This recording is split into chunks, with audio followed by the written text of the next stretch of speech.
அனைவருக்கும் கணித வணக்கம். இப்போ பார்க்க போகிறது 8ஆம் வகுப்புக்குரிய கணக்கு ஸ்லாஷ் மாதிரி வினா தொகுப்பு 2. அதில் 23வது கணக்காக பார்க்க போகிறோம். 3/4 plus -3/4 is equal to -3/4 plus 3/4 is equal to 0 என்ற சமன்பாட்டில் வெளிப்படும் பண்பை அடையாளம் காண்க அப்படின்னு சொல்லி கொடுத்துருக்காங்க. கொடுக்கப்பட்ட கணக்கு என்ன பார்த்தீங்கன்னா 3/4 பிளஸ் மைனஸ் 3/4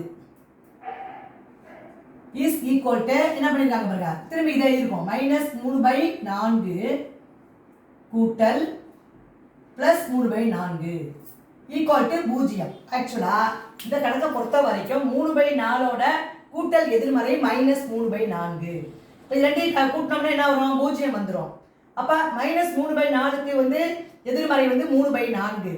ஆக இந்த கணக்கை பொறுத்த வரைக்கும் எந்த பண்பு இதுக்கு வருது அப்படின்னு பார்த்தீங்கன்னா கூட்டல் எதிர்மறை. இந்த கேள்விக்குரிய விடை வந்து என்ன பண்பை அடையாளம் காண்க அப்படின்னு கொடுத்துருக்காங்க, கூட்டல் எதிர்மறை.